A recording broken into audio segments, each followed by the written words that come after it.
Barcelona has just been eliminated from Copa del Rey. And I'm going to give my reaction, and we're going to look at the social medias and kind of react to what's going on around the football world. And one thing I want to say is my Benfica just got eliminated in the semifinals from their cup.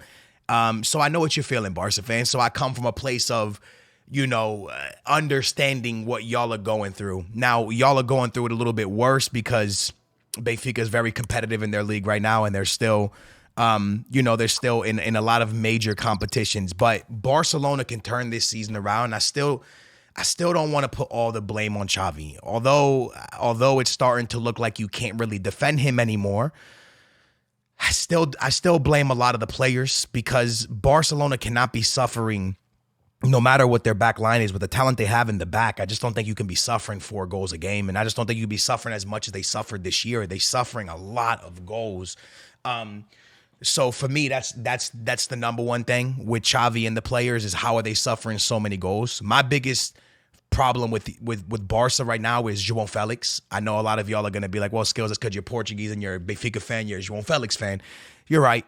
That's true. It's facts. It's bars. You're not lying. But at the same time, I just don't understand a player that's come in and given a spark pretty much every game when he comes off the bench. Started well at Barcelona, went through a little bit, comes in now and is cooking every time he comes in. Why is he not getting more PT? How is he not breaking into the 11? I just don't really, I'm a little bit confused by that one. Yamal today, and I've been saying this, for me, I'm a big fan of Yamal, man. I think Yamal is going to be an outstanding player. He also could have scored another one today that would have won it for them. So it's Yamal is an incredible player, bro, but he's still a young player. He has so much to develop, so much still to understand and grow, and that's what XAVI needs to teach him. But unbelievable goal, man. The way he cut inside, the rocket on the left foot, just an unbelievable goal all the way around from Yamal at such a young age. Matter of fact, let's talk about this. A lot of the goals for both teams were just remarkable. This was a remarkable football game. I think that's the number one thing that we have to say to each other is that this was a remarkable football game. It was a great football game. Barca fans don't believe it because it didn't end the way they wanted. But at the end of the day, I thought it was a great football game of teams going back and forth and 2 teams trying to win it. But I can't understand. I can't put my mind around how Barcelona is suffering so many goals. And I'm not talking about just this game. I'm talking about how do you suffer so many goals when you have Conde, Rojo, you have all of these players. And again, it's been a while since, or there's times where they're not all together. But at the end of the day, how are they suffering so much, right? Because it's a lot of goals they suffer, man. The Williams brothers both scored, right, in this one, I believe. They both scored. I'm pretty sure that, here's the story. Williams hops off of a private jet from Ghana's exit, comes on as a sub for Atletico Bilbao and puts them in the lead against Barcelona in Copa del Rey final. Absolutely crazy. Straight off of a plane into the game and scores a goal. That is wild, bro. It is crazy, man. Both the brothers scored after the 90th minute to see Barcelona go out. Barca fans were mocking us for going out to Atletico, now only for them to go out to Bilbao. Listen, I don't want to make this about Barca and Real Madrid. Obviously, you're going to see Real Madrid stuff. Barca fans can't unsee the celebration at this point. Now, Real Madrid fans and Barca fans go at each other all the time. It's actually kind of wild. On this goal here, I want to bring this back for a second, and I want y'all to pay attention. What is that? What is that for? What is that for?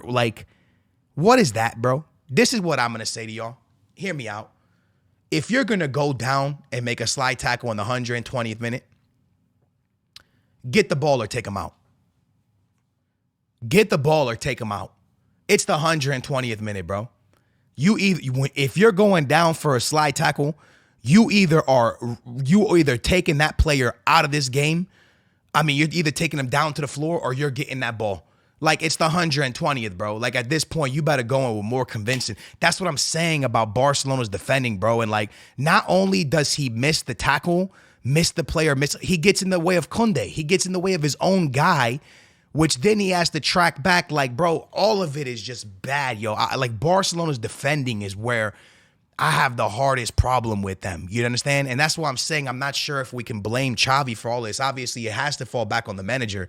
But I don't know. Arojo, our team is very young, but we have to compete for everything. We still have La Liga and the Champions League.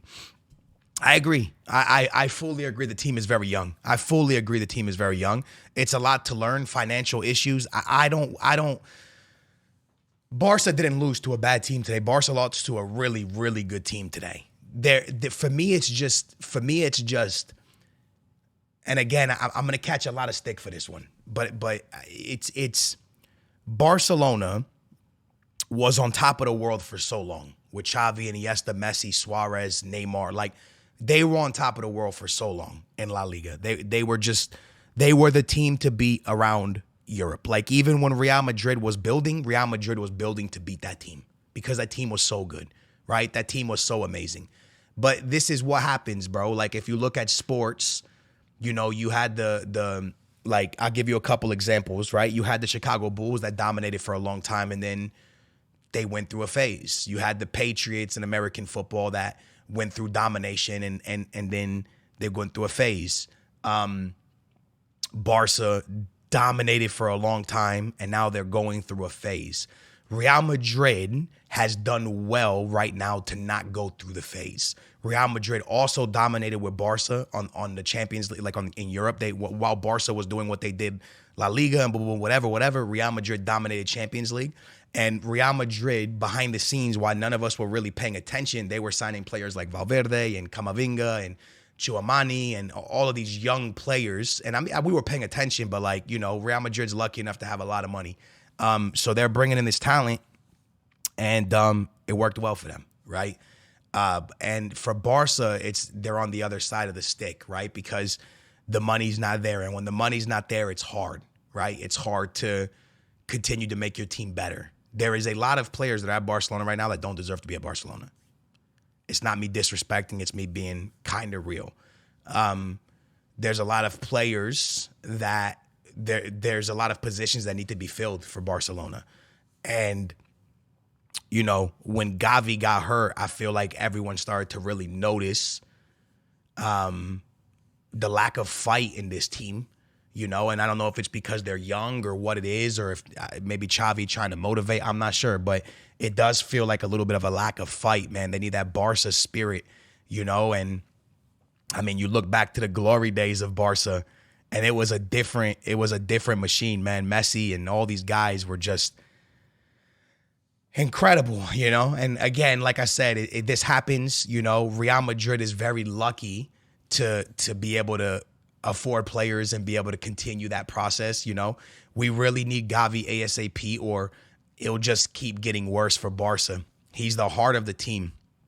His absence was felt today. I agree with this. I actually heavily agree with this. I think that, excuse me, I'm pretty ill. I agree. I think that XAVI brings that Barca spirit, that Barca fight, that Barca like hunger, and it's tough, man. Barca going through a trophyless season. Oh, man, they hit the Ronaldo. That's crazy. Officially, Xavi becomes the most losing Spanish coach in Barcelona history. Yeah, but at the same time, he's dealing with a lot, bro. This is what I keep telling people that don't understand the Barca situation. Barca situation is a situation that's very rare to Barcelona. They are in a place where they've lost their older players, transitioned out, the PK, Messi, Xavi, Iniesta, all of them, bro. Jordi Alba. And they didn't have the financial money, you know, situation to go and replace them properly because of the old board making massive mistakes. So what Xavi is going through, I think there's going to be many managers that struggle at this team because the squad is not balanced, in my opinion. There is first of all, the defense looks so good on paper, but it's obviously lacking something massively. And there's something missing with this team, and I don't know what it is. And I wonder if it's time for Barcelona. And I know Barca fans don't want to hear this, and they're going to get really mad at me when I say this, but it might be better to let go of some of the more talented guys that are valued high so you can get yourself into a better financial situation. The Frankie de Jongs. Not Arojo, because I think that Arojo has to be like a building piece around him. But I think that no one can be untouchable. And I think that no matter how it looks, and I know Barca fans don't want to hear it because they're like, yo, if we lose Frankie de Jong, we're going to get worse. But it might take that to get your financial situation right. You know, if you could actually get like 100 million for Frankie de Jong, could you then go spend money somewhere, or will it balance out the financial issues that you're having, the fair play? Like, where does it all start to fall into places, you know? Because again, you're in a situation where you're loaning João Felix and you're loaning João Cancelo. If you can't come with money to get these players, then what? You're just going to keep loaning for the next couple of years? It just doesn't make sense. So they might be in a situation where they might have to let go of some of their top names to bring in money, use players from Barcelona's academy, and try to get back to that. It might take a few years, you know, but I think they'll get back to it quicker like that. But holding on to players that are highly valued right now, I don't know if Barca's in a place. You have to see how the season ends. Who knows? Maybe they go to a Champions League final. You never know. But I think at the end of the season, they really got to look themselves in the mirror and say, okay, what's the right play forward? Do we try to get money? Do we try to sell some of these big name players? Ride it out with Gavi, Pedri, Yamal, players like this. Let's ride it out with them. Sell these Frankies, sell these players that give us some value. And I don't know, man. It's going to be hard to fix Barcelona. I don't know if Xavi's the right man for the job. I've been saying that I think he is, but it's starting to get hard to defend Xavi. Barca fans, let me know, man. Get in the comments down below. Tell me what you think. Tell me if you like Xavi, if you're done with Xavi. Let me know if you think my situation would be the one to go with Pedri, Gavi, Yamal, young players. Start selling off the Rafinhas, the Frankie de Jongs, the players that can give you some value, get you some money in, and then start using that money to bring in some youth and kind of go that way. You know what I mean? But I think signing superstars right now for Barcelona is not the answer. It's just my opinion. I could be wrong. I think they have to go back to their Barca ways and really, really go more into the academy. And then once the financials get right, start bringing in some of the bigger name players after that. It's just my opinion. Let me know what you guys think. I hope you guys enjoyed this. Barca fans, head up, head up, head up. Those glory days you guys had, they'll be back soon, man. I believe it. Love you guys. I will catch you in the next one. Peace.